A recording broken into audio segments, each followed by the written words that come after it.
Buenas tardes a todos, bienvenidos. Soy Elena Álvarez, formo parte del equipo de tutores y coordinadores de asesoría docente. Algunos de vosotros seguro que ya me conocéis como vuestra tutora de MBA.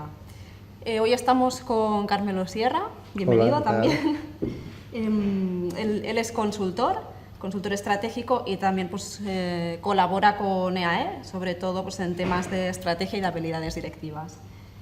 El tema de hoy, 15 obstáculos más importantes para afrontar la implantación de una estrategia empresarial. Os pongo un poquito en situación.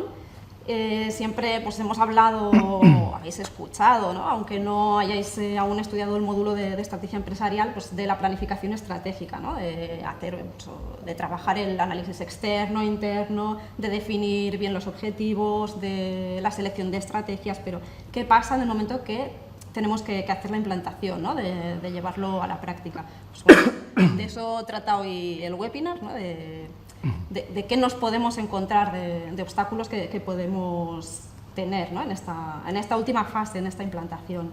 La ponencia más o menos aproximadamente será de 45 minutos, los últimos 15, pues, como ya sabéis, podéis enviarnos las dudas, consultas que tengáis. Os recuerdo el mail ciclos.adistancia@eae.es. ¿Vale? Así que os dejo con Carmelo. Muy bien, muchas gracias, Elena. Bueno, en primer lugar, muchas gracias también a la EAE por invitarme a realizar esta webinar y, evidentemente, saludos a todos los que en estos momentos estáis en directo pues viendo esta webinar y, bueno, a los que en algún momento pues la veréis grabada. Bueno, voy a hablar de los 15 obstáculos más importantes a afrontar en la implantación de una estrategia empresarial, ¿no? Muchas veces, cuando nos planteamos hacer una estrategia, sea del tipo que sea, una estrategia empresarial, sea una estrategia organizativa, según el tipo, sea de liderazgo en costes, de segmentación del mercado, sea una estrategia continuista, saneadora, conservadora, ofensiva, de expansión, independientemente del tipo de estrategia, cuando llega el momento de la implantación, pues aparecen obstáculos, ¿no? Los obstáculos que voy a ir nombrando a lo largo de toda la ponencia son obstáculos que yo he vivido tanto en mi etapa, durante mis primeros 10 años, pues en diferentes puestos gerenciales, comerciales y logísticos, y durante los últimos 10 también pues en la parte de consultoría, sobre todo consultoría de empresas familiares, ¿no? Y como tales, pues evidentemente a lo largo de la ponencia no diré los nombres de las empresas familiares, ¿no? Porque rige el tema de la confidencialidad, pero aunque sí podré nombrar pues el sector, ¿no? De todas formas, independientemente del obstáculo y que sea para empresas familiares, estoy seguro que pueden ser extrapolables para otro tipo de empresas, pequeñas y medianas empresas, empresas ya mayores o multinacionales, ¿no? Todo pues en mayor o menor escala. Los obstáculos, vamos a tratar de, con cada obstáculo, pues aportar posibles soluciones, ¿no? Porque al fin y al cabo es la parte crítica, ¿no? Y no son, he puesto que son los más importantes, no son, seguramente cuando los diga diréis, pues en mi empresa, pues me aparecen otros obstáculos que aquí no han sido nombrados. Puede ser, ¿no? Lo que sí puedo garantizar es que los que están aquí son, todos los que están aquí son los que son, y habrá otros que seguramente aquí no aparecerán, que también a lo mejor son importantes, ¿no? Pero bueno, quiero compartir con vosotros estos obstáculos y que os sirva para cuando en vuestras diferentes empresas o en vuestros diferentes puestos de trabajo algún día pues también los tengáis presentes a la hora de la implantación, que es el momento crítico, como luego veremos, de cualquier estrategia.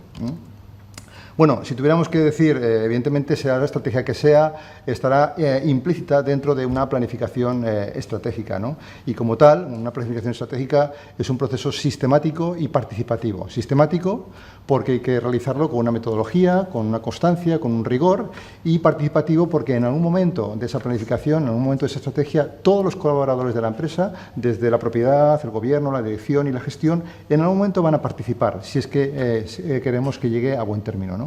Y evidentemente hay que tratar, pues bueno, cuando se hace ese DAFO, pues lo que se trata es de hacer lo que llamo una cama, ¿no? Corregir las debilidades, afrontar las amenazas del entorno, maximizar las fortalezas de la propia empresa y aprovechar las oportunidades, ¿no? Y determinar con exactitud pues, dónde se encuentra la empresa en ese momento, a dónde quiere llegar, qué objetivos quiere conseguir, qué medios, qué roles van a tener cada uno de los que van a participar en esa estrategia, qué actividades van a tener que desarrollar y cómo la van a hacer. Y veis que ese cómo lo pongo con mayúscula, ¿no? Porque es la parte más difícil, ¿no? de la estrategia, ¿no? Evidentemente, como ya os decíamos al principio, yo voy a, dentro de lo que es el proceso, voy a centrarme en la parte de la fase de implantación, ¿no? Porque es la parte crítica a la hora de afrontar los obstáculos. Todo lo anterior, si os fijáis, es un análisis, es un diseño, es una formulación que queda muchas veces en el papel. Yo me he encontrado, pues cuando he tenido que ir a revisar a lo mejor planes estratégicos ya de empresas, me he encontrado con magníficos planes estratégicos, estrategias que han acabado en el cajón del director general, ¿no? Porque no se han llegado a implantar, ¿no? Por eso es fundamental tener presente esa fase crítica de la implantación, ¿eh? Y por eso, dentro del cómo, y yo siempre digo que yo me rijo en todos los trabajos, muchas veces cuando estoy con empresas, me rijo por esta frase que la dijo en su día un músico alemán, Reichen Stockhausen, es un nombre difícil, que dice que cuanto más evidente es el qué, más atención presto al cómo, ¿no? Entonces, el qué hay que hacer muchas veces no deja, evidentemente hay que hacer un análisis, pero donde radica la dificultad es en el cómo se hacen las cosas. Y dependiendo de cómo se hagan, pues tendremos éxito o fracaso en la implantación de la estrategia. Entonces, vamos a empezar con el primer obstáculo. Vamos a ir nombrando cada uno de los obstáculos y poniendo ejemplos y para cada obstáculo qué posibles alternativas de solución, cómo se pueden afrontar estos obstáculos. Porque los obstáculos hay que afrontarlos, no se pueden evitar. Bueno, el primero, evidentemente, el primer obstáculo, si partimos, es no tener bien construido un plan o simplemente incluso no tenerlo, ¿no? Y lanzarnos ahí, pues como vulgarmente se dice, lanzarnos a la piscina o lanzarnos al precipicio sin red, ¿no? Pues habrá veces que pues tendremos red, habrá veces que no, pero lo más normal es que muchas veces al no tener red, pues las cosas salgan mal, ¿no? Esto ocurre muchas veces que nos lanzamos sin haber hecho ese plan, ¿no? Aquí como ejemplo, pues podría decir, yo os decía que dentro de las empresas familiares, veis que pone a la derecha pues el calzado. Esto es pues referente a una empresa del sector calzado aquí en España, con la que he tenido oportunidad de trabajar bastante tiempo. Y bueno, pues esta empresa, digamos, tenía evidentemente una actitud empresarial bestial y después de expandirse en España con diferentes tiendas, pues han ido haciendo la internacionalización a lo largo del resto de Europa. Y cuando, bueno, funcionaban por toda la parte sur de Europa, pues sí que han funcionado bien, pues lo que es en Italia, en Grecia, en Turquía también. Pero cuando empezaron a querer extenderse hacia países del norte de Europa, pues lo que es Alemania, Inglaterra, también en la República Checa, e incluso ahora me consta que están por Noruega, Finlandia, por Suecia, pues bueno, empezaron a tener problemas porque son países que se rigen por los procedimientos, ¿no? Y que las cosas tienen que ir con un buen plan, ¿no? Entonces, la parte del sur de Europa están acostumbrados a trabajar de un modo más anárquico, ¿no? y un poco más por la intuición, pero cuando ya tienes que trabajar hacia otros países donde hay que formular los acuerdos mejor, empiezan los problemas. De todas formas, una vez que se implantaron, se han ido remodelando y evidentemente las tiendas están funcionando. Ahora, precisamente, están con la expansión por Latinoamérica y por algunas ciudades de Estados Unidos, como son New York, Los Ángeles, en Las Vegas y en Detroit. Son 4 ciudades que se están expandiendo en Estados Unidos. Entonces, evidentemente, hay que tener claro dentro de esos planes, pues las soluciones que hay que tener bien claro un plan A, un plan B e incluso un plan C, ¿no? Porque Murphy siempre está ahí para incordiar, ¿no? Y hay que tener presente la frase que en su día dijo Einstein, ¿no? Que el éxito es 90% de preparación y 10% de inspiración. No lo hagamos al revés, tendemos a hacerlo muchas veces todo inspiración y poca preparación, y luego sale lo que sale, ¿no? Y también tener presente que en la planificación, muchas veces que cuando pensamos en planificar, pensamos en qué es lo que va a pasar dentro de 3, 4 años, ¿no? Y planificar hay que tener la frase que decía en su día Peter Drucker, que la planificar a largo plazo no es pensar en las decisiones del futuro, sino en el futuro de las decisiones presentes. O sea, por eso todo lo que decidamos en estos momentos, al principio, dependiendo de lo que se decidan, pues llevaremos un rumbo u otro. El segundo obstáculo prácticamente importante. No voy a decir que todos los que están puestos están por orden de importancia, ¿eh? Es una reflexión al aire, aunque quizás tal y como están puestos pueden ser de más a menor importancia, ¿no? Segundo obstáculo, sin duda alguna, y aquí veréis que me voy a extender un pelín, es la ausencia de un liderazgo impulsor y transformador y gestionador de ese cambio, ¿no? Muchas veces ocurre que el líder de la empresa pues quiere hacer unos cambios, pero luego todos los colaboradores, todos los equipos no le siguen, ¿no? Por diferentes motivos, ¿no? Y entonces, si no es capaz de que ese equipo le siga, al final llegan sus ideas, las ideas que a lo mejor puede tener el líder, que pueden ser a lo mejor buenas, no llegan a transformarse a través de los equipos para llegar al cliente. Aquí podría deciros el ejemplo, veis que tenemos unas ruedas a la derecha, esto es una empresa familiar dedicada a la venta de neumáticos y al reciclaje de neumáticos, que luego también se diversificaron hacia otras actividades, de talleres, bueno, están, digamos, también por toda España y por media Europa. Y bueno, es una empresa que también pues tenía sus discrepancias, ¿no? Por los hermanos tenían sus discrepancias, veían las empresas, la empresa de diferentes maneras, ¿no? Y no había un guía claro para los equipos, ¿no? Entonces, si no hay ese líder que transforme la visión de lo que quieren de cara a los equipos, pues la gente, luego los equipos no saben hacia dónde tienen que ir, ¿no? Entonces, en la medida que ese líder sea un líder transformador y que haya esa guía natural para los equipos, que sepan a quién tienen que seguir, pues las cosas también irán mejor. Muchas veces ocurría que los equipos para unas cosas iban a una persona, para otras cosas iban a otra, y en el fondo se aprovechaban y no hacían lo que querían hacer, que era llegar al cliente. Es lo que quería realmente la propiedad. Tenía las ideas claras, pero no transmitía bien los cambios. Incluso había algunas veces que algunos de los hermanos querían hacer cambios revolucionarios, ¿no? Y los cambios revolucionarios no llegan a ningún lado. Hay que hacer cambios evolutivos, no revolutivos, ¿no? Por eso, si tuviéramos que decir cómo debe ser ese líder que transforma la visión en realidad, aquí hay muchas características, ¿no? Pero por lo que yo he podido percibir, los líderes que transforman esa visión en realidad y que hacen que las personas le sigan son los líderes que dan ejemplo con su forma de actuar, que creen realmente en lo que dicen, que delegan, y que delegan además promoviendo la iniciativa para que cada colaborador aporte valor, que organizan y planifican su trabajo. Y si son organizadores, no hay peor cosa que tener un jefe, un líder que es un desorganizado, ¿no? Provoca muchas ineficiencias. Que hacen lo mismo que dicen y que dicen lo mismo que hacen. Este es un punto fundamental, ¿eh? Es uno de los aspectos por los que muchos líderes pierden credibilidad, ¿no? Porque dicen que van a hacer algo y luego hacen muchas veces incluso lo contrario, ¿no? Y es donde luego la gente no le sigue, ¿no? Los líderes también que asumen riesgos y que toman decisiones acertadas. Si no se toman riesgos, pues evidentemente no habrá resultados.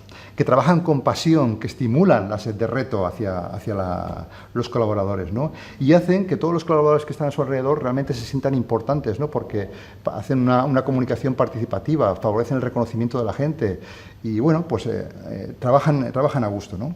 Si tuviéramos que decir, son también los líderes actuales son líderes que deben conducir emociones, ¿no? Y donde desarrollan la inteligencia emocional y social. Los tiempos han cambiado, ¿no? Y esto hay que tenerlo, el líder debe tenerlo también presente. Si tuviera que deciros, muchas veces cuando decimos el líder que transforma la visión en realidad, aquí tenemos con lo que iba en su día, salvando las distancias, como iba Walt Disney, ¿no? Con su muñequito, ¿eh? ¿Os imagináis? Yendo con su ratoncito, que era su visión, yendo a los bancos a pedir créditos. Pero era su visión. Era su visión, lo que quería llegar, ¿no? Entonces, tenemos que tener presente siempre cuál es la visión, qué es lo que queremos construir, ¿no? O yendo más cerca, ¿no? Aquí tenemos también, todos conocemos al señor Juan Roig, presidente de Mercadona, ¿no? Y cuál es su visión, ¿no? Se está basada pues, en 5 pilares, lo que es el cliente, los proveedores, los trabajadores, la sociedad, el capital, son los 5 pilares que completan a Mercadona, ¿no? Y evidentemente es verdad que muchas veces ha exprimido a los proveedores, ¿no? Pero tiene una gran política de recursos humanos y gracias a esa política hace que los colaboradores se sientan integrados en la empresa, se sientan comprometidos y eso se transmite cuando después están esas personas que están incluso en las tiendas de Mercadona, están en contacto con los clientes, se percibe en su forma de hacer, en su compromiso con la empresa, ¿no? De todas formas, yo diría, cuando hablamos muchas veces de liderazgo, pensamos, no hay que pensar solamente en los primeros niveles, ¿no? Todos vosotros que me estáis escuchando, seguramente estáis en vuestros puestos y cada uno tendrá a lo mejor la responsabilidad de un departamento. Pensad qué estáis haciendo en vuestro día a día para transformar la visión en vuestro departamento, en vuestro ámbito de influencia, ¿eh? Y si vosotros hacéis ese trabajo, Lleira luego desencadenará hacia otros departamentos, ¿no? No pensemos solamente que el líder debe ser el que está en el primer nivel jerárquico. El obstáculo 3, también importante, es esa, muchas veces ocurre que hay descoordinación. Este es un tema fundamental, sobre todo, no solamente en las pequeñas y medianas empresas, sino sobre todo en las grandes empresas y en multinacionales, ¿no? Que hay una descoordinación interdepartamental y muchas veces una poca comunicación interna y externa. Esto ocurre, pues bueno, pues porque a lo mejor cada uno va mirando, cada departamento va mirando por su lado y no están orientados hacia la estrategia, hacia un objetivo común, ¿no? Por eso tenemos que tratar cómo se puede solucionar este tema. Esto sería una parte, ¿no? Pues realmente haciendo reuniones que sean realmente efectivas, con los miembros justos y necesarios, que aportan valor y que realmente entre ellos hay una verdadera comunicación, ¿eh? Muchas veces yo me he encontrado que he estado en comités de dirección, en consejos de administración o en reuniones comerciales, ¿no? Donde veías que no había una relación de confianza entre los miembros, entre a lo mejor el director comercial, el director de logística, el director financiero, el director de recursos humanos. No hay esa relación de confianza. Si entre ellos no hay esa relación de confianza y sinceridad, mal van a poder transmitir comunicación y transmitir a sus respectivos equipos, ¿no? Por eso es fundamental que entre ellos pues, se trabajen bueno, pues, en esas reuniones que sean realmente efectivas, ¿no? Donde se analice cuál es el problema, qué alternativas de solución hay, cuál es la escogida, quién será el responsable, cuándo lo hará, cómo lo conseguirá, qué criterios de control utilizará. Si conseguimos estas reuniones que sean efectivas, tenemos bastante ganado, ¿no? Dentro de la coordinación está la comunicación, ¿no? Y este es el problema número 1 en las empresas. Si tuviéramos que decir cuál es el obstáculo más importante en las empresas, es este. Aquellas empresas que favorecen una comunicación fluida dentro de su empresa tienen muchísimo ganado, ¿no? Dentro de la comunicación interna, que, bueno, pues que puede ser formal, informal, ya sabemos que podrá ser vertical, ascendente o descendente. Muchas veces ocurre que la comunicación fluye de un modo de arriba hacia abajo, ¿no? Descendente, pero ascendente no hay esa fluidez muchas veces porque a lo mejor los que están en los puestos del primer nivel jerárquico no quieren escuchar cosas, ¿no? O no están por esa labor, ¿no? Entonces es fundamental que la estrategia, que la comunicación fluya de arriba abajo y de abajo arriba, ¿no?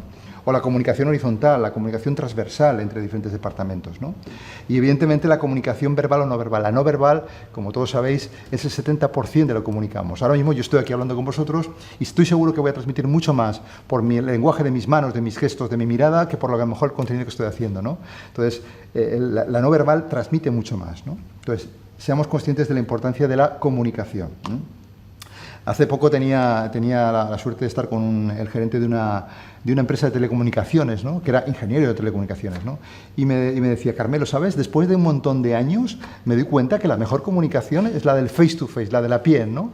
Entonces, porque es la que realmente no engaña, los ojos no engañan, la cara no engaña, ¿no? Entonces, tratemos en la medida de nuestras posibilidades de evitar, si estamos dentro de la misma empresa, evitar los emails, evitar el teléfono y siempre que tengamos que a lo mejor negociar con un proveedor o hablar, hablemos si es posible cara a cara, ¿no? Porque, insisto, los ojos y la cara no engañan, ¿de acuerdo?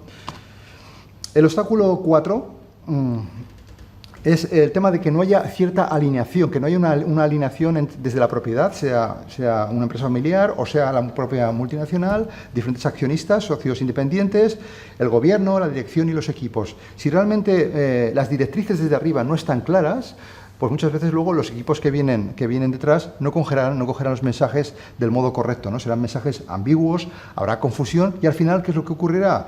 Pues que habrá insatisfacción de ese cliente, ¿no? Que es hacia lo que tenemos que ir, ¿no? Los objetivos es que pongo entre comillas subjetivos, ¿no? Porque realmente al final no son concretos, ¿no? Y evidentemente si hay poco control y no hay una evaluación del desempeño, pues también hay desalineación, ¿no? De lo que se quiere transmitir, ¿no? Por eso tenemos que tratar que esa alineación, tanto ascendente como descendente, esté bien clara en todo lo que se quiere transmitir, ¿no? Y realmente esté todo el mundo orientado hacia esa satisfacción del cliente, ¿no? Aquí me viene a la memoria, tuve también la ocasión de trabajar como en una parte de consultor para una empresa, una tienda, una cadena de perfumería, donde el presidente tenía muy clara su visión, ¿no? Pero luego resulta que no transmitía lo mismo entre él y el director general, no había feeling, ¿no? Y luego el director general ya no transmitía lo mismo al comité de dirección, ¿no? Entonces, eso al final desencadenó en que no llegaban los mensajes claros a los equipos que estaban luego en las tiendas de perfumería, ¿no? Y al final desencadenó en que la tienda, al final, pues la cadena, la empresa se tuvo que poner, entre comillas, bonita para que otra cadena de perfumerías la comprara. Hoy está comprada por otra empresa familiar también y está pues por toda España con diferentes tiendas, ¿no? El quinto obstáculo, voy un poquito de tiempo justo, es los conflictos mal gestionados. Y veis que pongo conflictos entre comillas, porque cuando aparece la palabra conflicto parece que tiene que ser algo negativo, y no. Un conflicto bien gestionado puede desencadenar en algo muy positivo y en algo innovador para la empresa, ¿no? Por eso los conflictos más que nunca hay que afrontarlos, no hay que esquivarlos. Pensamos muchas veces que el tiempo lo cura todo, lo soluciona todo, y no. Llegado que hay un conflicto hay que afrontarlo. Aquí, ¿cómo se pueden resolver los conflictos? Pues evidentemente hay que tratar de buscar, y hay que hacer esa labor de buscar propósitos comunes, de buscar siempre el bien colectivo al bien individual. Muchas veces pensamos que como yo no doy mi brazo a torcer, pues el otro tampoco lo da. Entonces, al final saldremos todos ganando, ¿no? El saber realmente escuchar en profundidad, establecer canales adecuados, mucha humildad, mucha generosidad y mucho respeto hacia la opinión de los demás y, evidentemente, empatía para satisfacer a lo mejor las necesidades del otro, ¿no? Ahí he puesto una imagen con doble sentido. Por un lado, pues bueno, para que represente el proverbio indio, ¿no?, de ponernos muchas veces en los zapatos del otro para saber qué es lo que piensa, ¿no? Pero también para daros pues, el ejemplo de otra empresa también familiar, también del sector calzado, que tuve la ocasión bueno, pues de trabajar con ellos. Y bueno, pues eran 3 hermanos. De los 3 hermanos, pues 2 veían la empresa de una manera, pues de querer una expansión muy deprisa, mientras que el otro pues prefería ir piano, ¿no? Desgraciadamente al final no llegaron a un buen acuerdo y bueno, pues al final se separaron y uno se quedó pues a lo mejor con la patrimonial del grupo empresarial y el otro se quedó pues a gestionar las diferentes tiendas que están también por toda España. Otro obstáculo importante es el no haber definido bien los objetivos estratégicos y operativos de la empresa, ¿no? El que estén mal definidos, ¿no?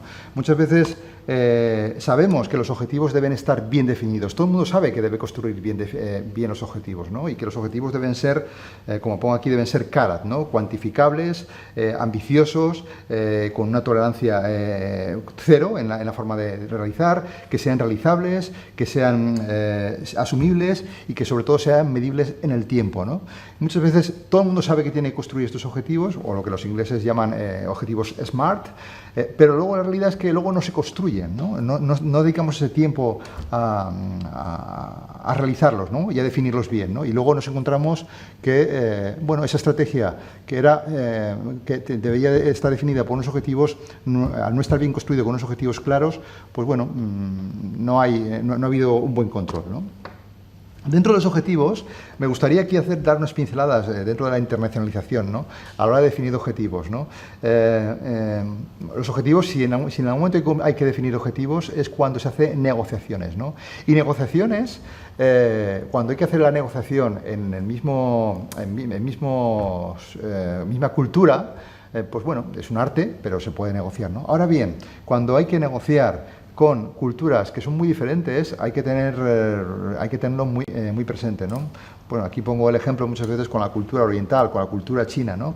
Pues hay que tener presente 2 aspectos, ¿no? Lo que llaman el guanxi, el management, las relaciones personales, y el comportamiento empresarial, el confucianismo, ¿no? O el confucianismo, ¿no? Ellos valoran, los orientales valoran pues una negociación del contacto, de la paciencia, del largo plazo, de la confianza, y que realmente ellos valoran que realmente la otra parte trabaje realmente, como se suele decir, como un chino, ¿no? Ellos valoran los resultados, ¿no? Entonces podemos haber diseñado una gran estrategia y si cometemos 3 errores culturales de ese país en el que estamos trabajando, y en este caso sobre todo lo digo de China porque muchos países, muchas empresas han querido implantarse allí y por diferentes motivos luego pues han fracasado, ¿no?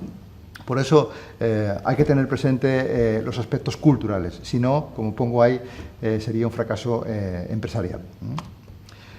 El obstáculo 7 también, y creo que esta imagen vale más que 1000 palabras, pongo infravalorar a la competencia, ¿no? Está claro que muchas veces pensamos que la competencia la tenemos, estamos por encima de ellos, ¿no? Y cuando menos nos lo esperamos, el cliente, en este caso la mujer del medio, piensa que tiene a la empresa acogida, ¿no? Y realmente pues se va al otro lado, ¿no? Entonces, seamos conscientes que la competencia, sea directa o indirecta, hay que estar vigilándola constantemente, ¿no? Y en que los dos entornos, me da igual que sea un entorno el del agua o el de la tierra, los dos son poderosos, no hay que infravalorar. Ya decía en su día Rupert Murdoch que el mundo está cambiando muy rápido y que no será el grande el que golpea al pequeño, será el rápido quien golpee al lento. Estamos en el mundo de la velocidad, no hay grandes y pequeños, y pequeñas empresas pueden hacerle daño a los que creen que son más grandes, ¿no?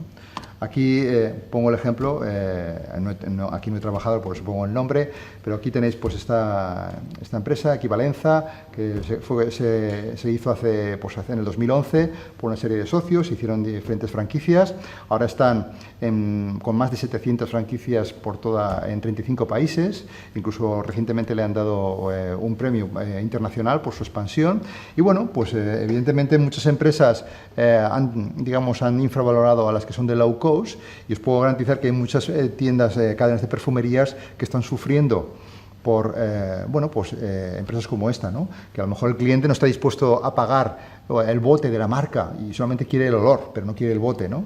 Entonces, seamos conscientes de no infravalorar a la competencia. El obstáculo 8, importante también, la resistencia al cambio, a esa inadaptabilidad al entorno y a las demandas del mercado, ¿no? Aquí sería al cambio por parte de las personas y la inadaptación al entorno por parte de las empresas, ¿no?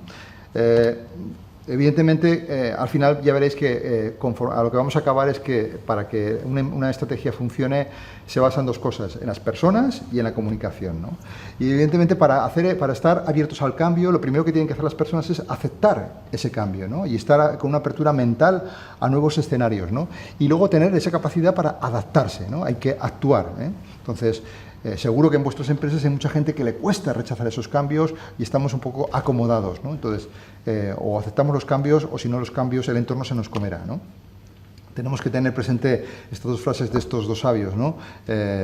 Pues como decía Stephen Hawking, la inteligencia es la habilidad para adaptarse a los cambios, entonces tenemos que ser lo suficientemente inteligentes para adaptarnos a ese cambio y para soportar esa incertidumbre que actualmente existe, ¿no? La incertidumbre económica, la incertidumbre política, pues hay que soportar esa incertidumbre, ¿no? Y luego, pues no caer en lo que dice George Bernard Shaw, ¿no? Donde será más fácil que nosotros nos adaptemos al entorno que pensar que el entorno se adapta a nosotros, ¿no? Entonces tendremos que hacer ese esfuerzo por adaptarnos al entorno también, ¿no?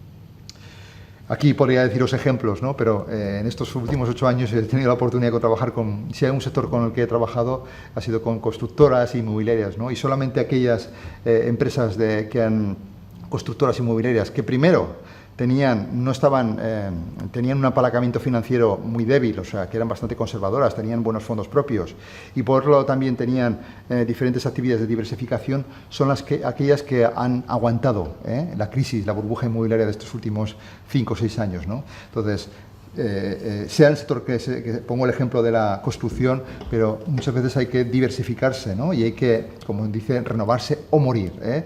Si no pensamos, si nos quedamos, nos acomodamos, es posible que en algún momento, pues bueno, venga otro sector y se nos coma. Por eso, jefes de obra, arquitectos, ingenieros que trabajan a lo mejor en la construcción han tenido que darle la cabeza para ver qué otras necesidades son necesarias, ¿no? Pues a lo mejor la rehabilitación o otras actividades afines a la construcción, ¿no? El obstáculo 9 es también la falta de seguimiento y control, fundamental. Pongo esta imagen pues porque así muy desordenada, ¿no? Yo suelo decir cuando voy a lo mejor a una empresa y estoy a lo mejor con diferentes personas, les digo una frase que un poco les impacta, ¿no? Que les digo, veo tu mesa y veo tu cerebro, ¿no?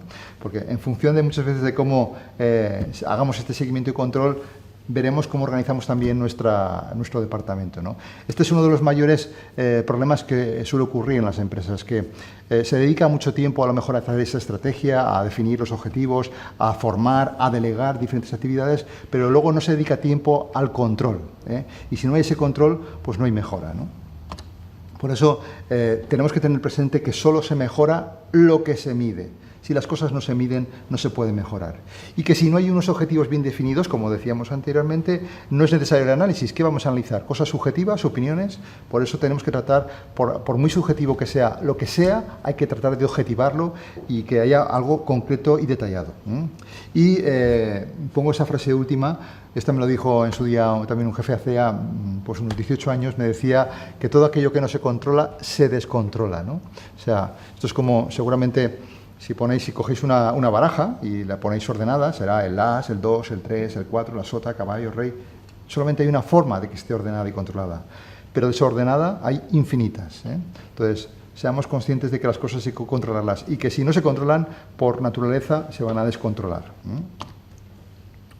El obstáculo 10 es toma de decisiones lenta o inexistente desde la dirección. Muchas veces ocurre que desde la dirección, hay unas grandes quejas, ¿no? La dirección está para eso, está para tomar decisiones, ¿no? Y muchas veces no se tiene a lo mejor ni el talento, ni la determinación, ni el coraje de tomar decisiones. Y si no se toman decisiones, a lo mejor los colaboradores que están más abajo no van a actuar en consecuencia y todas esas estrategias no llegan a buen término, ¿no? Por eso, una parte importante es tomar decisiones, ¿no? ¿Y qué se necesita para tomar decisiones? Pues aparte de esa determinación y ese coraje para tomar decisiones, sobre todo se necesita información, pero información la justa y la necesaria para tomar decisiones.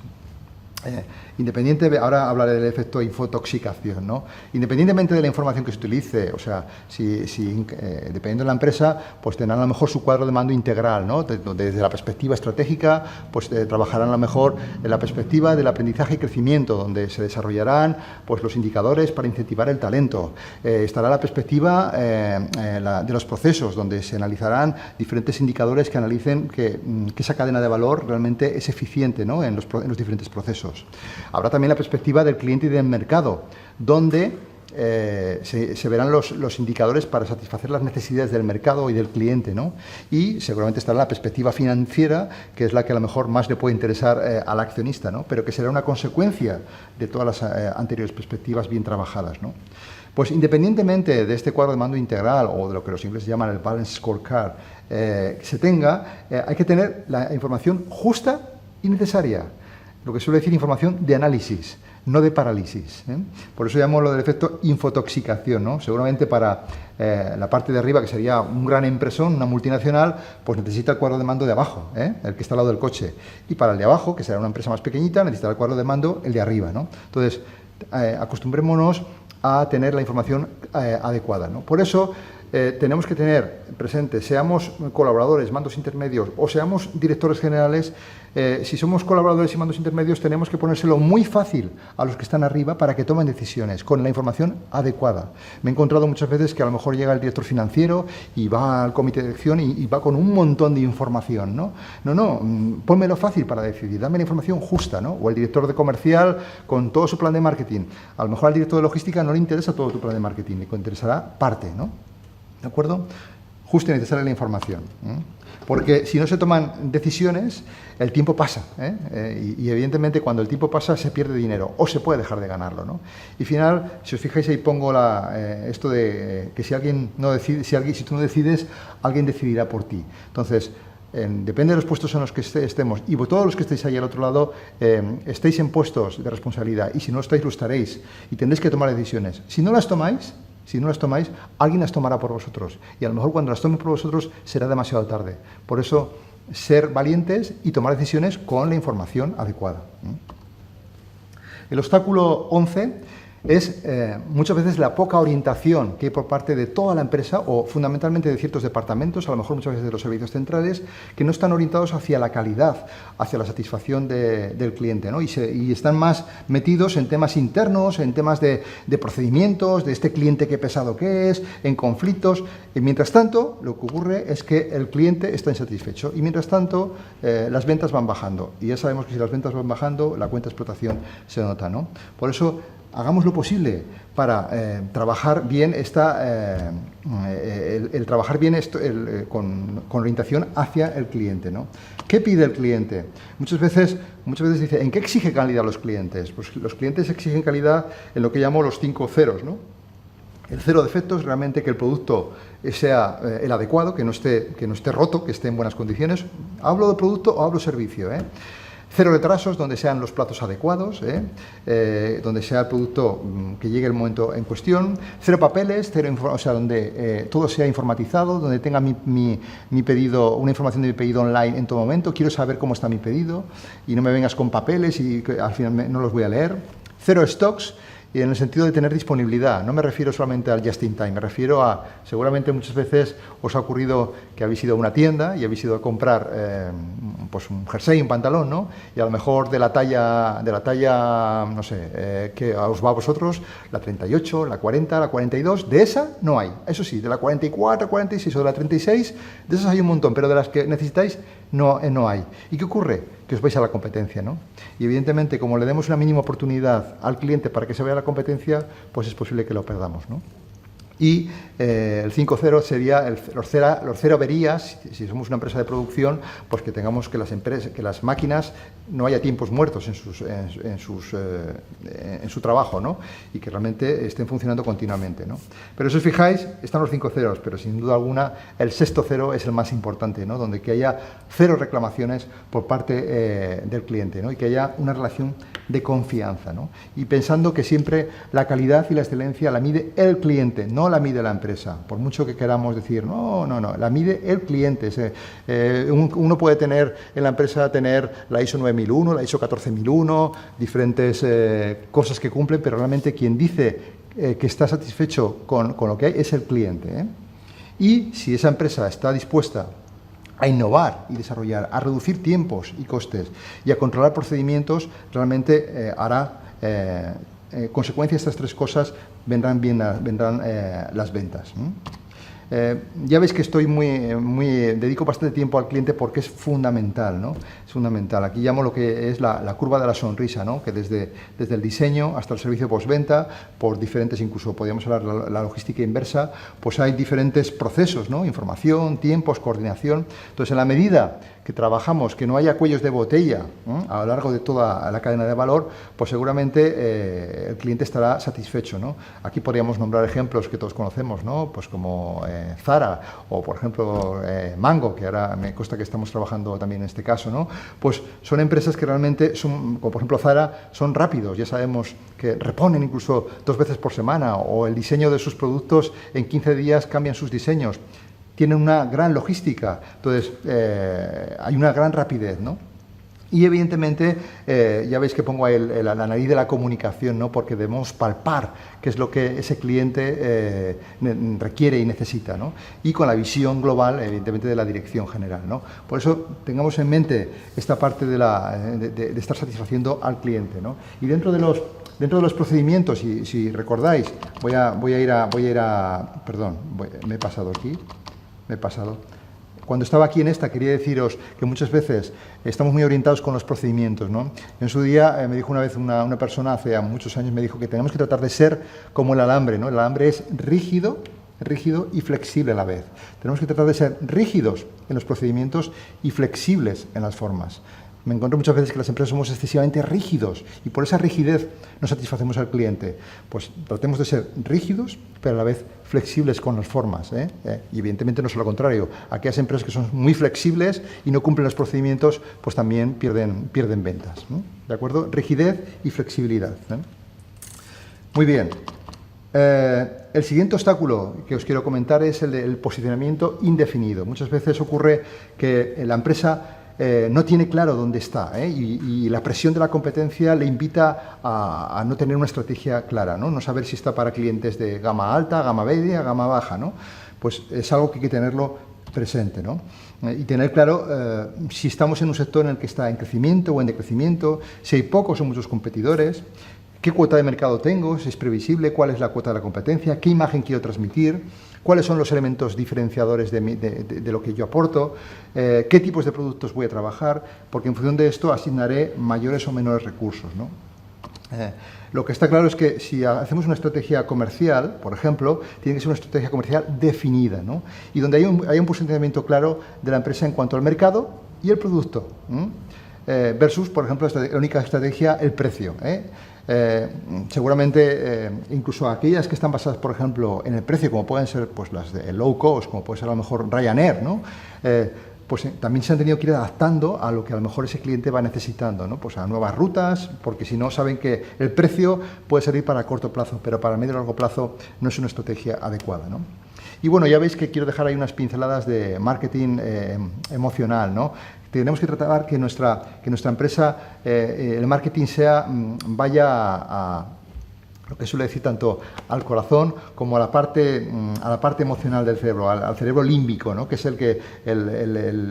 donde toma la decisión el inconsciente, ¿no? Entonces, todo nuestro marketing debe ser orientado a la parte emocional, ¿eh? Tengamos también luego presente a la hora de hacer nuestras estrategias, ¿eh? Aquí podríamos decir ejemplos, ¿no? De esas empresas que van a la parte emocional, van a vender experiencias, ¿no? O sea, si ahora le preguntarais a alguien que tiene una Harley Davidson y le dijeras, oye, ¿qué prefieres?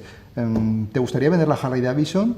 Te diría, ven la Harley Davidson como un hijo, ¿no? Entonces es difícil, o por ejemplo si vais a un Starbucks, pues seguramente el café, ya sabéis que un café a lo mejor vale 3 euros y vale más que el 1,20 que puede valer en un bar cualquiera, pero bueno, venden una experiencia diferente, ¿no? No, ni mejor ni peor, pero cuando el cliente está dispuesto a pagar esos 3 euros por algo será, ¿no? O a otros circos, o una cerveza, o lo que sea, ¿no? El obstáculo 13 sería tener pocos recursos para una estrategia ambiciosa y pensar que no se necesita ayuda. Muchas veces, como empresas, se tiene la sensación de que, bueno, con mis recursos yo lo puedo hacer todo, ¿no? Y cuando llega el momento en cuestión, pues fracasan en esa implantación, ¿no? Por eso tenemos que ser conscientes de que en las empresas hay que dedicar recursos financieros, recursos logísticos, recursos tecnológicos, para gestionar la marca, para gestionar la cultura organizativa e incluso también dejarse asesorar, ¿no? Pues por servicios estratégicos, servicios financieros, servicios jurídicos.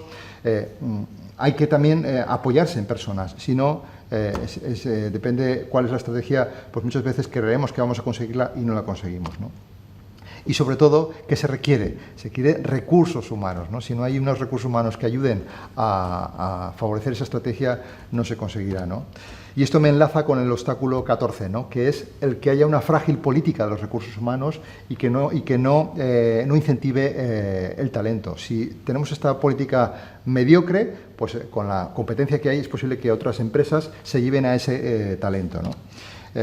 Evidentemente, dentro de esa política que incentive y que facilite una cadena de valor eficiente, pues para mí hay 5 esferas, ¿no? Que es el favorecer que haya un buen reclutamiento y selección. Muchas veces ahí empieza el que haya una estrategia no funcione, porque la selección de los candidatos en ese momento pues no han sido los adecuados, ¿no? Entonces ahí empieza que una estrategia funcione, el tener las personas adecuadas, ¿no? El que haya una conciencia, una cultura por la diversidad para gestionar diferentes culturas, diferentes competencias de diferentes países incluso, ¿no? Que haya también unos recursos humanos orientados a compensar y a beneficiar a los que realmente se esfuerzan a incentivar, como decía, el talento, ¿no? A que haya una gestión, un estilo comunicativo, ¿no? En toda la empresa donde se hace partícipe en la toma de decisiones a las personas, ¿no? Y evidentemente donde se desarrolla y se forma a las personas. Todo esto, si se trabaja en estas esferas, pues evidentemente hace que la gente esté más motivadas, más satisfechas por el trabajo bien hecho, realmente estén vinculadas, y fijaros bien que hablo de vinculación, no hablo últimamente se habla mucho de retener el talento. Retener es algo negativo, ¿eh? Hay que tratar de vincular a las personas con las empresas, ¿no? Y buscar el compromiso con las empresas, ¿no? Si hablamos de talento, talento son 3 cosas, ¿no? Muchas veces habla de talento y decimos, ¿qué es talento? Pues a talento son mezcla de aptitudes con P, que sería el poder, las actitudes, con C, que es el querer, y las acciones. En la intersección de los tres es donde se consigue el talento y resultados, ¿no? Todas se pueden trabajar, las aptitudes sí se pueden formar, las actitudes hay que fomentar ese clima laboral, ¿no? Y ya veis que la actitud es un factor multiplicador, ¿no? Pero fundamentalmente hay que actuar, ¿no? Y eso por eso me enlaza con el obstáculo 15, ¿no? Que es si no se actúa o se es demasiado reactivo, pues al final no se consiguen las cosas, ¿no? Gente con ganas, hay mucha gente con ideas, también hay muchas, pero las personas que mueven el mundo son las personas que actúan, ¿eh? Por eso tenemos que tratar de partir de una actitud positiva para que realmente tomar después decisiones positivas, ¿no? Y aquí pensar cada uno de vosotros si somos parte del problema o de la solución, ¿no? Si formas parte del problema, no me interesa trabajar contigo. Si formas parte de la solución, adelante, vamos a trabajar, ¿no? Y evidentemente que estas acciones sean coherentes con la estrategia que al principio se ha definido. Muchas veces se define una estrategia y luego las acciones son incoherentes con aquella estrategia que en principio se definió. En conclusiones, podemos tener un plan bien claro de estrategia y de objetivos claros, con líderes que los impulsen, con recursos necesarios, con talento para hacerlo y con acción. Y todo esto de un modo coordinado, alineado, con comunicación, con control, seguramente habrá éxito. Ahora bien, si falta ese plan, pues habrá confusión porque las personas no sabrán hacia dónde ir. Si faltan los líderes que lo impulsen, que transformen esa visión en realidad, habrá ansiedad por parte de las personas, ¿no? Que tienen que trabajar. Si faltan recursos, pues habrá frustración, ¿no? Porque no conseguimos lo que hacemos. Si no hay una política clara de incentivar el talento, pues habrá lentitud. Y sí, se podrán conseguir, pero a lo mejor llegamos al resultado demasiado tarde. Y cuando ya llegamos demasiado tarde, la competencia a lo mejor puede venir por delante de nosotros. Y si no hay acción, pues será una declaración de buenas intenciones, será sueños, ¿eh? Será, como decía al principio, una estrategia, un plan estratégico que habrá acabado en el cajón del director general. Por eso, como decía al principio, decíamos los obstáculos, vamos a trabajar a eliminar esos muros y construir más puentes, más que aseguren que hay una fluidez, ¿no? En la comunicación y entre las personas, ¿no? Como reflexión final diría que las personas tenemos que trabajar dentro de la estrategia qué hay que hacer, quién lo va a hacer, dónde se va a hacer, cuánto tiempo vamos a dedicar, cuánto vamos a invertir, cuándo vamos a hacerlo, por qué, el por qué vamos a hacer esto, tendrá que poner un sentido, el para qué da foco a la visión de lo que quiero hacer y como acaba de empezar al principio, el cómo. En el cómo está la diferencia entre el éxito y el fracaso de una estrategia empresarial, ¿no? Y podemos decir que puede haber un análisis y un diseño muy bien hechos, muy bien construidos, pero la implantación es clave. Si no hay implantación, no se consigue el resultado, ¿no? Y para esa implantación, pues como muchas cosas en la vida, hace falta perseverancia, ¿no? Y los 4 pilares de la perseverancia, como decía en su día Woody Allen, he conseguido el éxito en 40 años, ¿no? De 40 años de la noche a la mañana, ¿no? Entonces, no se consigue de la noche a la mañana el éxito. Entonces, tenemos que tener un porqué que da sentido al esfuerzo a conseguir estos objetivos, un contacto, poco o mucho, para conseguir esos objetivos, una cuantificación, definir siempre mis objetivos y celebrar todo lo que se va avanzando y apoyarnos en personas internas y externas para conseguir esa estrategia que nos planteemos. Así que sé que he corrido mucho, muchas gracias por vuestra atención y ahora estoy a vuestra disposición para todas aquellas preguntas que si puedo pues os las responderé. Gracias. Bueno, Carmelo, tranquilo, no has corrido. Muy bien. Hay poquitas preguntas, eso significa que lo has explicado bien, que lo has hecho bien. Muy bien.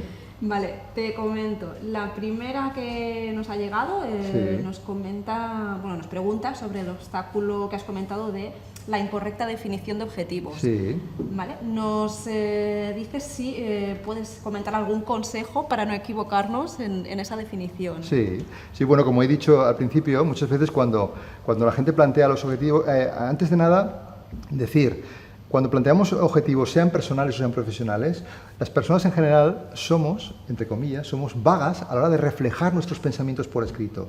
O sea, sean objetivos personales o profesionales, acostumbremos a definir las cosas por escrito. Y cuando las cosas, porque en el cerebro las cosas se mezclan, ¿no? Entonces, cuando las definimos por escrito y contestamos a esas 5 preguntas, a esas 5 cuestiones, oye, este objetivo que he planteado, por ejemplo, hay que incrementar la cifra de ventas. Este año quiero incrementar la cifra de ventas. No es lo mismo decir, quiero incrementar la cifra de ventas un 3% antes de 3 meses.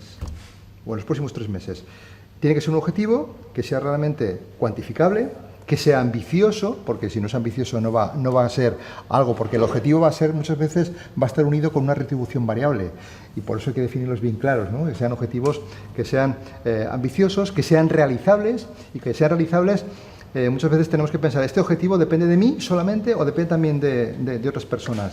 Por eso decía que sean asumibles y medibles, asumibles por la dirección, por mí y por los equipos. Los objetivos no deben ser impuestos. Muchas veces ocurre que se plantean objetivos de un modo impositivo y luego así no se cumplen, ¿no? Y sobre todo que sean medibles en el tiempo, donde haya unos hitos a lo largo si un objetivo puede ser de 5 o 6 meses, pero es importante que cada mes haya unos hitos donde nos vaya diciendo si ese objetivo tiene vistas de que cuando llegue el 5.º mes o el 6.º mes se ha cumplido. Yo siempre digo que a mí me gusta analizar el éxito, no me gusta analizar el fracaso. Por eso tenemos que ir cada mes o cuando pensemos con una frecuencia quincenal mensual ese objetivo con unos hitos parciales que al final me lleven al objetivo final. Muy bien. Gracias, buen consejo, buenos consejos. Vale, otra pregunta te lanzo. Sí. ¿Cómo ayudamos a un empleado que se resiste al cambio? Es una pregunta bastante abierta. Evidentemente hay que analizar, muchas veces pensamos, este es el ejemplo de muchísimas personas que ahora se resisten al cambio, depende, hay personas que pueden tener 30 años y se resisten al cambio, y hay personas que tienen 55 o 60 años y se resisten a ese cambio porque están ya a lo mejor acomodados, ¿no? Sí. Entonces, digamos que yo siempre digo que las personas tenemos un ciclo, ¿no? Al principio somos inconscientemente incompetentes, vamos aprendiendo. Somos conscientemente incompetentes, vamos aprendiendo. Inconscientemente somos competentes, vamos aprendiendo.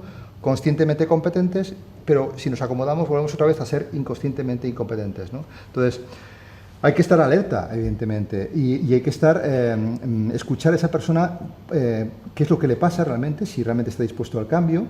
Muchas veces no se quiere cambiar porque no me aportan, si a mí me pagan ya lo mismo, ¿para qué voy a hacer el cambio, no? Evidentemente, muchas veces yo me encuentro con miembros del primer nivel ejecutivo, de mandos intermedios, que les gustaría a ciertas personas quitarlas de ese departamento, ¿no? Pero a lo mejor hay que indemnizarlas, ¿no? Entonces, si no se va a poder indemnizar porque hay que pagarle a lo mejor muchísimo dinero, pues hay que hacer lo posible para hacer ver qué se le puede aportar, a lo mejor darles funciones de más valor añadido. Las personas pensamos que en el fondo la gente tiene ganas de asumir mayores responsabilidades y mayores funciones, ¿no? Y no por eso hay que pagarle más, pero para eso hay que estar muy por la labor y estar muy encima y dedicar tiempo a la persona. Y evidentemente yo siempre digo que a las personas hay que darles una oportunidad, y 2, y 3, pero evidentemente a la cuarta habrá que tomar resultados. Yo tenía un director francés que me decía, no lo voy a decir que es una mano, pero decía, vale más un hueco, decía otra cosa, que un tonto, ¿no? Entonces, muchas veces tenemos a lo mejor a una persona ahí por tenerla y a lo mejor no aporta valor, ¿no? ¿De acuerdo? Otra pregunta, ¿cómo llegar a un punto de equilibrio entre información suficiente y sobreinformación que puede enlentecer el trabajo? Sí, muy sencillo, muy sencillo. Muchas veces las personas que tienen que tomar decisiones, ellos han estado tomando decisiones por diferentes criterios, ¿no? Entonces, aquí hay un desequilibrio. Muchas veces, voy a poner el ejemplo de, como decía Sócrates, cuanto más sé, más me doy cuenta de lo que me queda por saber. Y cuando la gente no sabe lo que le puede dar cierta información, pues no puede tomar ciertas decisiones, ¿no? Pero muchas veces no se hace esa labor de escuchar a la persona. A lo mejor llega un director financiero con su director general, que a lo mejor es una empresa familiar. Oye, ¿cuál es la información que a ti te interesa saber para tomar decisiones? Pues bueno, pues primero vamos a escuchar cuál es la información justa, requerida para tomar decisiones. Muchas veces a lo mejor en una misma hoja, con 4 o 5 indicadores, es necesario para saber cómo funciona el negocio, ¿no? Y evidentemente, desde diferentes perspectivas, como he dicho anteriormente, desde el cliente, desde los procesos, en una misma hoja, cuanto más reducido sea ese cuadro de mando, mejor, ¿eh? Y evidentemente, si lo facilitamos, porque muchas veces damos muchos indicadores, pero luego a lo mejor no damos las áreas de mejora. Yo sí que si yo tengo un director financiero, un director de logística, un director comercial, y yo fuera el director gerente, yo querría que me vinieras con los indicadores, las desviaciones, pero también me plantearas las áreas de mejora. Y entonces vamos, diremos a ver si, oye, esto que me propones de la mejora, pues me parece bien o no me parece bien, pero además de los indicadores, dame también información para poder tomar una decisión de mejora, ¿no? O sea, muchas veces es un tema de escuchar a la persona qué es lo que realmente requiere. Bien. Ya por último, Alberto nos pregunta, ¿qué prácticas son las mejores para mantener el talento de tu empresa y que no se vaya? Ejemplos.